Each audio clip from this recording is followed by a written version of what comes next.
하나님 말씀 고린도전서 2장 6절부터 9절까지 다 같이 읽겠습니다.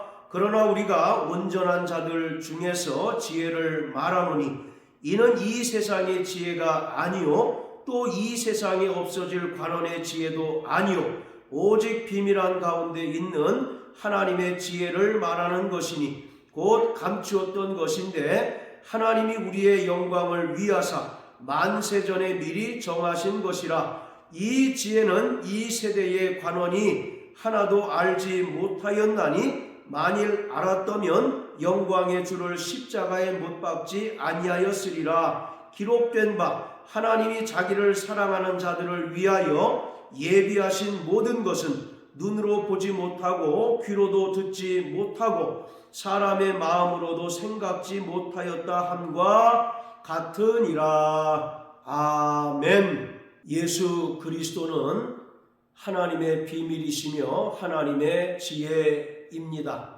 하나님의 비밀이시고 하나님의 지혜이신 예수님께서는 만세 전에 예정되셨습니다.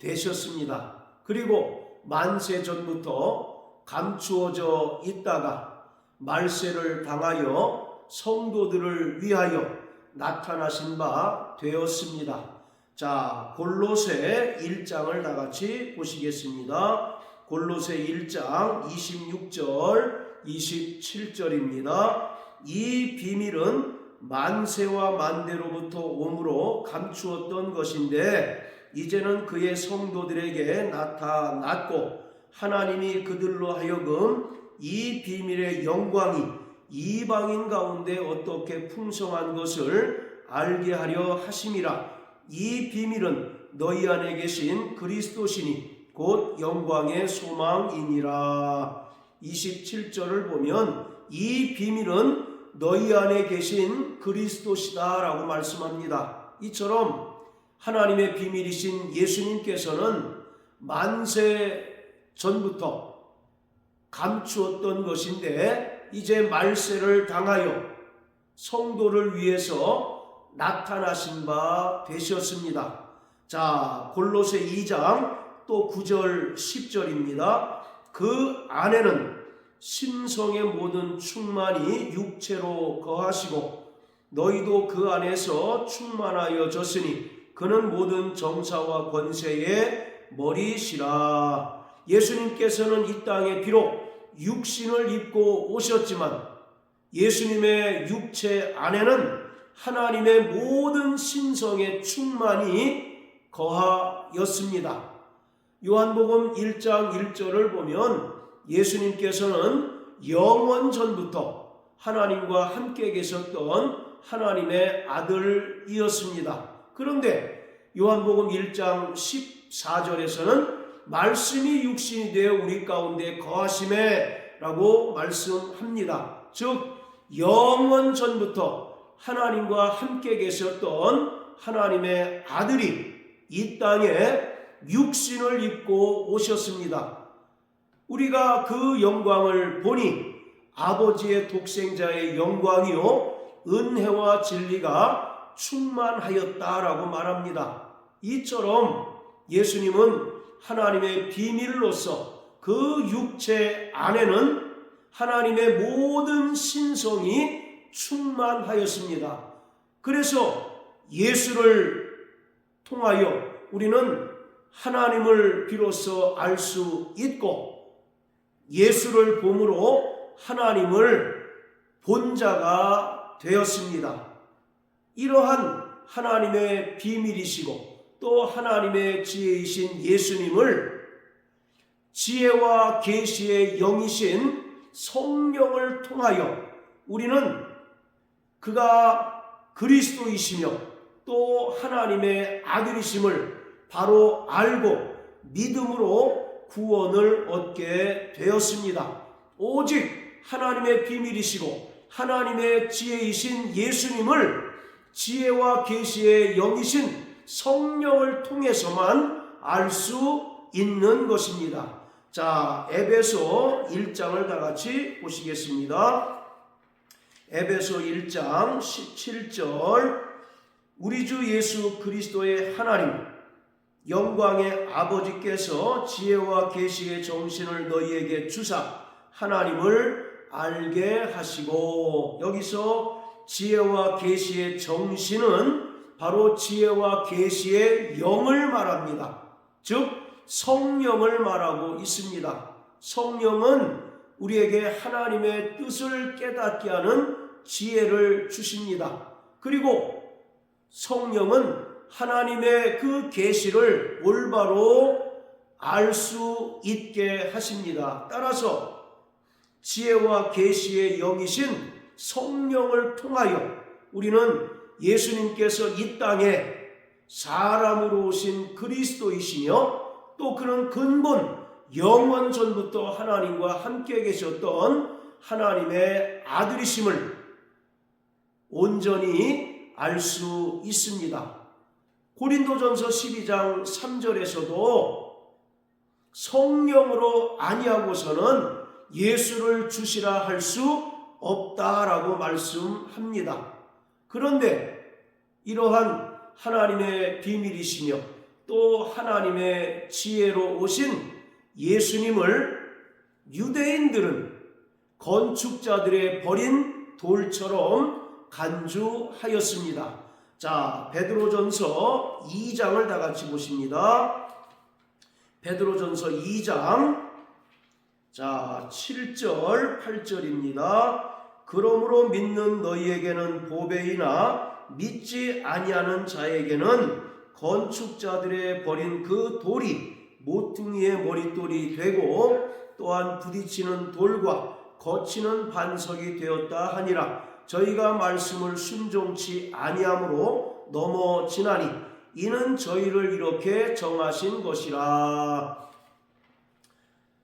예수님을 믿는 너희에게는 바로 예수님이 보배이지만 믿지 아니하는 자, 즉 유대인들에게는 예수님이 바로 건축자들의 버린 그 돌처럼 여겨졌다는 것입니다. 그런데 이러한 예수님께서 모퉁이의 머릿돌이 되었다라고 베드로는 말합니다. 여기서 건축자들은 예수님을 십자가에 못 박아 죽게 한 유대 종교 지도자들을 말합니다. 서기관과 바리새인들, 사두개인들, 또 율법사들과 같은 바로 유대 종교 지도자들을 말합니다.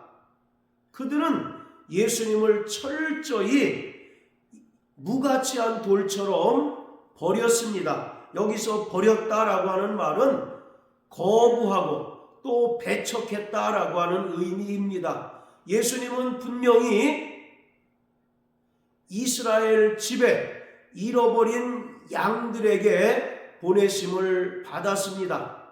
그래서 예수님께서는 유대인들에게 천국 복음을 전파하셨지만 유대인들은 이러한 예수님을 거부하고 또 예수님께서 전파하신 그 천국 복음을 배척하였습니다. 하나님의 구원의 순서상 유대인은 항상 먼저였습니다. 그래서 하나님께서는 그 아들 예수 그리스도를 이스라엘 집에 잃어버린 양들에게 먼저 보내셨습니다. 그리고 예수님께서는 천국 복음을 전파하시고 또 진리를 증거하셨지만 유대인들은 철저히 예수님을 외면하고 배척하고 또 예수님께서 전파하신 그 복음을 거절하였습니다. 이에 하나님의 구원의 순서상 먼저이었던 유대인들이 먼저 된 자로서 나중되고 말았습니다. 요한복음 1장 11절을 보면 저가 자기 땅에 오매 자기 백성이 영접치 아니하였다라고 말씀합니다. 이스라엘은 하나님 나라의 본 자손이라고 자처하던 자들이었습니다. 그런데 예수님께서 자기 땅, 즉 이스라엘에 오셨지만 하나님 백성인 이스라엘이 예수님을 영접하지 않고 오히려 건축자들의 버린 돌처럼 간주하고 그를 거부하였습니다. 자, 모퉁이의 머릿돌이 되었다라고 말씀하고 있는데, 모퉁이의 머릿돌은 신령한 영적 공동체인 바로 교회의 머리가 되시고 또 교회의 통치자가 되셨다라고 말하고 있습니다. 자, 그리고 8절을 보면 또한 부딪히는 돌과 거치는 반석이 되었다 하니라. 저희가 말씀을 순종치 아니함으로 넘어지나니 이는 저희를 이렇게 정하신 것이라. 여기서 부딪히는 돌과 거치는 반석이 되었다라고 하는 말은 바로 예수님께서 구원의 반석으로 시온 곧 예루살렘에 오셨지만 유대인들은 이 구원의 반석으로 오신 예수님을 자신들을 넘어뜨리고 실족해 하는 돌로 간주했다는 것입니다. 그들은 예수님께서 전파하신 그 은혜를 거부한 채로 여전히 율법의 행위를 통하여 의로워지려고 노력하고 또 율법의 의를 통하여 구원받으려 힘썼기에 예수님을 자신들을 실족해 하는 존재로 여기게 되었습니다. 따라서 그들은 하나님의 말씀을 순종치 아니함으로 넘어졌다라고 말합니다. 실족했다라는 것입니다. 즉 구원에 있어서 실패하게 되었다라고 말하고 있습니다. 말씀드린 것처럼 하나님의 구원의 순서상 항상 이스라엘은 먼저였고 이방인들이 나중이었습니다. 그런데 마태복음의 말씀처럼 먼저 되었던 자가 나중되고 나중되었던 자가 먼저 될 것이다 라고 말씀한 것처럼 구원의 순서상 먼저였던 유대인들이 예수님을 거부하고 예수님을 배척하고 또 예수님께서 전파하신 그 천국 복음을 철저히 거부함으로 인하여 결국 구원의 순서상 맨 나중이 되었고 구원의 순서에 있어서 나중이었던 이방인들이 먼저 구원받는 일이 나타나게 되었습니다. 자, 이처럼 유대인들은 이 땅에 하나님의 비밀이시며 또 하나님의 지혜로 오신 예수님을 건축자들의 버린 돌처럼 간주함으로 인하여 결국 넘어지고 실족하고 구원에 실패하게 되었습니다. 그들은 철저히 표적을 쫓는 신앙을 하는 자들이었습니다. 예수님께서 이 땅에 그들을 구원하러 오신 메시아로 오셨지만 그들은 예수님을 메시아로 인정하지 않고 여전히 하나님의 표적을 구하였습니다. 그래서 고린도전서 1장에도 유대인들은 표적을 구하고 헬라인들은 지혜를 구한다라고 말합니다. 또 마태복음 12장에도 서기관과 바리새인들이 예수님을 찾아와서 당신이 메시아라는 표적을 우리에게 보여주십시오라고 요청했을 때 예수님께서는 악하고 음란한 세대가 표적을 구하지만 요나의 표적밖에는 보여줄 표적이 없다라고 말씀하셨습니다. 예수님께서 공생의 기간 동안에 그가 메시아라고 하는 그 놀라운 표적을 무수히 많이 보여주셨지만 유대인들은 그것을 평가절하하고 그것을 거부하고 여전히 또 다른 표적을 구하기에 급급함으로써 결국 예수님을 배척하고 또 복음을 거부한 채로 넘어지게 되었고 구원에 실패하고 말았습니다. 반면에 이방인 곧 헬라인들은 사람의 지혜 또 세상적인 지혜를 구하는 자들로서 예수님의 십자가 죽음이나 부활을 철저히 부정을 하였습니다. 이들은 예수님께서 말씀이 육신이 되어 오신 성육신을 부정하였습니다. 특히 초대교회 때에 그리스도의 몸된 교회를 어렵게 했던 영지주의자들은 예수님의 성육신을 철저히 부정하였습니다. 그들은 영은 거룩하고 육체는 속되다는 극단적 이분법을 주장하였습니다. 그래서 영은 거룩하고 육체는 더럽고 속된데 어떻게 거룩하신 하나님께서 더럽고 속된 육체를 입고 오실 수 있는가 하여 예수님의 성육신을 철저히 부정하였습니다. 이처럼 이방인들, 헬라인들은 예수님의 성육신을 부인하였고 그뿐만 아니라 예수님께서 죽은 자 가운데서 다시 살아나신 부활을 인정하지 않았습니다. 왜냐하면 세상의 지혜와 또 사람의 지혜로서는 도무지 죽은 자 가운데서 다시 살아나는 부활을 이해할 수 없었기 때문입니다. 그래서 결국 이방인들 역시 하나님의 지혜이시고 또 하나님의 비밀이신 예수님을 거부하였습니다. 자, 그래서 사도 바울은 고린도전서 2장 15절과 16절의 말씀처럼 고린도 교회 내에 있는 모든 자들이 신령한 자가 되어야 한다고 강력하게 권면하고 있습니다. 결국 고린도 교회 내에 분파 문제가 발생한 것은 저들이 신령하지 않기 때문이라는 것입니다. 신령한 자는 하나님의 비밀이시며 하나님의 지혜이신 예수를 온전히 알고 쫓음으로써 교회 내에 분쟁이 발생할 여지가 없지만 저들이 신령한 자가 되지 못하기에 결국 교회 내에 이러한 분파 문제가 발생을 했다는 것입니다. 신령한 자는 모든 것을 판단하나 자기는 아무에게도 판단을 받지 아니하느니라. 누가 주의 마음을 알아서 주를 가르치겠느냐. 그러나 우리가 그리스도의 마음을 가졌느니라. 바로 신령한 자는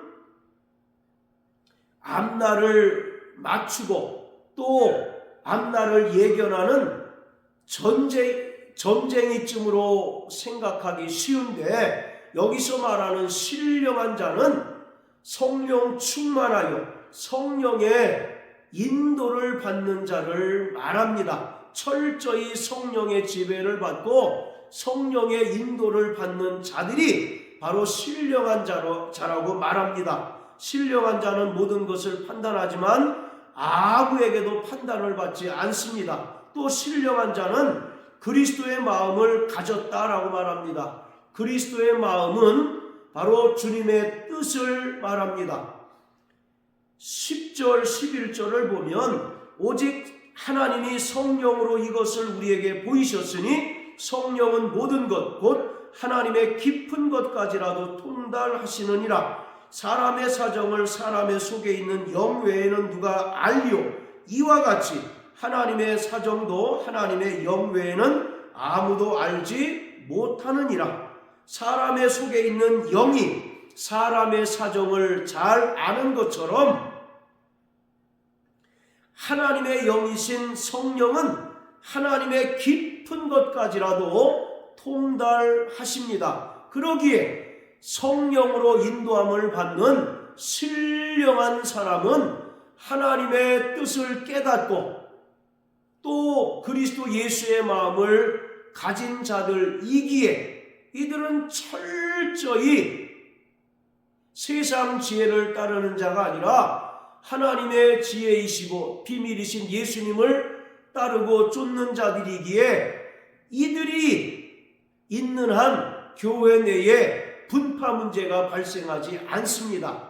그렇지만 사도 바울은 고린도 교회 내에 세 종류의 사람이 있다고 말합니다. 그 첫째가 2장 14절에서 말하는 육에 속한 사람입니다. 그리고 두 번째 부류의 사람이 15절에서 말하는 신령한 자이고, 세 번째 부류의 사람이 3장 1절 하반절에 나오는 육신에 속한 자입니다.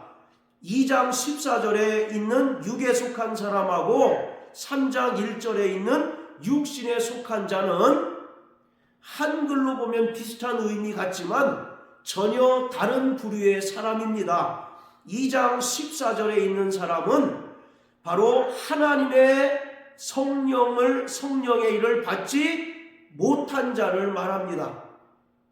로마서 8장 9절을 보면 그리스도의 영이 없으면 그리스도의 사람이 아니다 라고 말합니다. 따라서 2장 14절에서 말하는 육에 속한 사람은 성령을 받지 못한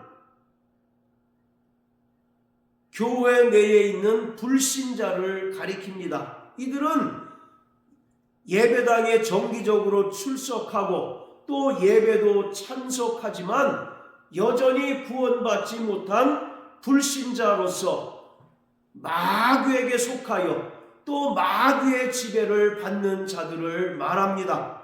반면에 3장 1절에 말하는 육신에 속한 자는 바로 그리스도 안에서 어린아이들을 대함과 같이 하노라 라고 말하는 것처럼 바로 영적인 미성숙자들을 말합니다. 이들은 예수님의 은혜를 믿음으로 구원을 받았습니다. 그리고 성령도 받았습니다. 그러나 여전히 성령의 인도함을 받아서 성화의 삶을 살기보다 과거의 습관을 따라 살아가고 또 육체의 정욕에 끌려 살아가는 자들을 말합니다. 바울은 이러한 자들을 영적으로 미성숙한 자, 어린아이들이라고 말하고 있습니다. 고린도 교회 내에 육에 속한 자, 그리고 성령으로 인도함을 받는 신령한 자, 그리고 육신에 속한 자, 이러한 세 부류의 사람이 있다 보니 당연히 이들 사이에 불협화음이 생기고 분쟁이 나타날 수밖에 없습니다. 신령한 자는 하나님의 뜻을 알기에 하나님의 뜻을 쫓아 살아가려고 하지만 육에 속한 사람과 육신에 속한 자는 세상 지혜를 따르고자 하니 세상 지혜와 하나님의 지혜가 충돌하고 갈등하고 반목하고 또 이 가운데 분쟁이 일어날 수밖에 없는 구조였습니다. 따라서 사도 바울은 하나님의 비밀이시고 하나님의 지혜이신 예수 그리스도를 쫓고 또 성령의 인도함을 받는 신령한 자가 되어야 한다는 것을 강조하고 있습니다. 이러한 고린도 교회 내의 상황이 여전히 오늘날 이 땅에 세워진 교회 내에도 존재하고 있습니다. 어떤 이는 교회에 정기적으로 출석하고 예배에 참석을 하지만 여전히 구원받지 못한 채로 살아가고 있고 또 어떤 이는 영적 미성숙자로 지내고 있습니다. 그리고 어떤 이들은 이제 성령 충만하고 성령의 인도를 받아서 하나님의 뜻대로 살고자 하는 자들이 있습니다. 이 세 부류의 사람이 함께 공존하니 그 안에서 다툼과 시기와 분쟁이 나타날 수밖에 없는 것입니다. 그러므로 사랑하는 성도 여러분, 우리는 모두 신령한 자 되기를 힘써야 합니다. 내주하시는 성령께서 우리를 지배하시고 다스리시고 인도하실 수 있도록 해야 합니다. 그럴 때 우리가 온전히 하나님의 그 깊으신 뜻을 깨닫고 그 뜻대로 살아감으로써 교회가 서로 나뉘어지고 또 문제가 발생하지 않고 성령 안에서 온전히 하나됨을 지킬 수 있게 되는 것입니다. 일평생 성령의 인도함을 받는 신령한 자 되어서 하나님 뜻대로 살아가는 저와 여러분들 되시길 예수님 이름으로 축복합니다. 할렐루야.